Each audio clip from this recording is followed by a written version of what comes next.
এই দিল্লির গোলামি থেকেই তো আমরা মুক্ত হয়েছি 1400 শহীদের জীবনের বিনিময়ে 2024 সালে।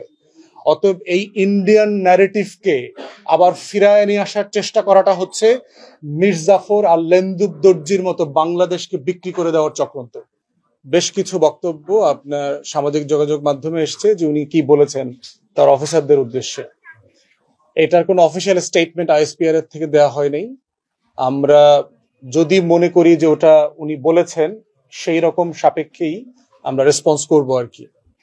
বাট একই রকম বিভিন্ন বক্তব্য উনি বিভিন্ন সময় দিয়েছেন, বিভিন্ন ইন্টারভিউতে। নির্বাচন কতদিনের মধ্যে হওয়া উচিত, নির্বাচনে আওয়ামী লীগের অংশগ্রহণ ইনশিওর করা উচিত, ইনক্লুসিভ হওয়া উচিত, এই সরকারের মেয়াদ বেশি দিন থাকা উচিত না, এইসব ব্যাপারে উনি কথাবার্তা এর আগে অনেকগুলো বলেছেন। প্রথম কথা হচ্ছে যে আমরা মনে করি যে বাংলাদেশ রাষ্ট্রে যারা আইন শৃঙ্খলা বাহিনীর ফোর্স আছেন, ইনক্লুডিং সভরেন ফোর্সেস, যারা ধরেন পুলিশে দায়িত্ব পালন করেন, র্যাবে দায়িত্ব পালন করেন, আনসারে, গোয়েন্দা সংস্থাতে, বিজিবিতে, সশস্ত্র বাহিনীতে, দেশের রাজনীতি নিয়ে পাবলিক ফোরামে কথা বলার কোনো এখতিয়ার ওনাদের নাই, ফুল স্টপ। আর্ম ফোর্সেস এর রেসপন্সিবিলিটি হচ্ছে যেই সরকার যখন বৈধতার সাথে ক্ষমতায় থাকবেন তার হুকুম মেনে চলা।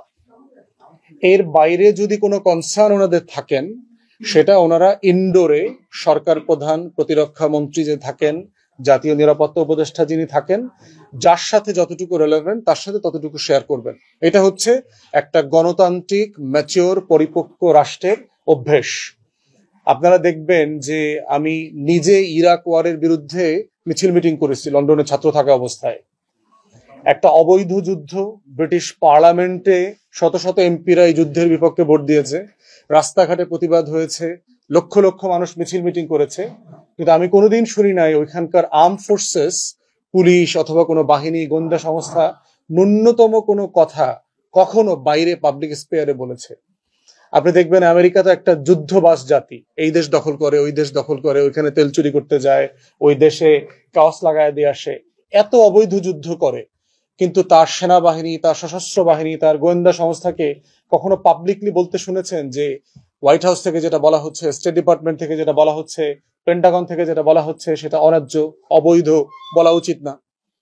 অতএব যদি সত্যি সত্যি এই কথাগুলো সামাজিক যোগাযোগ মাধ্যমে যেগুলো এসছে উনি অ্যাড্রেসে বলে থাকেন, উনি এখতিয়ার বহির্ভূত কাজ করেছেন এবং অন্তর্বর্তীকালীন সরকারকে চ্যালেঞ্জ করাটা হচ্ছে একটা মিলিটারি কুয়ের সামিল, যেটা করবার ন্যূনতম কোনো অধিকার, এখতিয়ার 24-এর গণ অভ্যুত্থান ওনাকে দেয় নাই, কাউকে দেয় নাই বাংলাদেশে। এবং উনি বিভিন্ন বক্তব্যে বলেছেন যে আমি অভিভাবকহীন। আপনার অভিভাবকহীনতার প্রশ্ন আসতেছে কোত্থেকে? দেশে তো সংবিধান সাসপেন্ড হয়নি এখনো, দেশে অন্তর্বর্তীকালীন সরকার আছে। উনি বলছেন যে এই সরকারের ম্যান্ডেট নাই। ম্যান্ডেট নাই তো চট্টগ্রাম বন্দর, এইটা সেইটা, এগুলো নির্বাচিত সরকারকে করতে হবে। ম্যান্ডেটের প্রশ্ন আলোচনা করবার জন্য উনি কে? ম্যান্ডেট আলোচনা করবে পলিটিক্যাল পার্টিস, ম্যান্ডেট আলোচনা করবে সাধারণ মানুষ, ম্যান্ডেট আলোচনা করবে। আর ম্যান্ডেট নাই মানে কি? গণ অভ্যুত্থান ইটসেলফ একটা ম্যান্ডেট। যা বাংলাদেশের ইতিহাসের সবচেয়ে ম্যান্ডেটওয়ালা সরকার হচ্ছে এই সরকার, যে সক্রিয় প্রত্যেকটা রাজনৈতিক দল যেই সরকারকে অনুমোদন দিয়েছে, সম্মতি দিয়েছে শাসন করবার জন্য। বাংলাদেশে 53 বছরের ইতিহাসে এই রকম ম্যান্ডেটওয়ালা কোনো সরকার আসে নাই। সেই সরকারকে সে বলছে সরকারের নাকি ম্যান্ডেট নাই। আপনি কথাগুলো বলেন কোত্থেকে, পান কোথায়? এগুলো তো ইন্ডিয়ান ন্যারেটিভ। গত 10 মাস থেকে ইন্ডিয়ার গণমাধ্যমে আমরা যা যা শুনছি, যেই যেই বক্তব্য, যেই যেই শব্দে শুনছি, উনি এগুলো বলছেন। এই দিল্লির গোলামি থেকেই তো আমরা মুক্ত হয়েছি 1400 শহীদের জীবনের বিনিময়ে 2024 সালে। অতএব এই ইন্ডিয়ান ন্যারেটিভকে আবার ফিরায় নিয়ে আসার চেষ্টা করাটা হচ্ছে মির্জাফর আর লেন্দুব দর্জির মতো বাংলাদেশকে বিক্রি করে দেওয়ার চক্রান্ত। 111-এর সময় আমরা দেখেছি ফখরুদ্দিন, মঈনুদ্দিন মিলে কিভাবে প্রণব মুখার্জির দরগায় গিয়ে ঘোড়ার বিনিময়ে বাংলাদেশ রাষ্ট্রটাকে লিখে দিয়ে আসছিল। অতএব আমরা সকল বাহিনীকে বলছি, দয়া করে পেশাদারিত্বের সাথে দায়িত্ব পালন করবেন।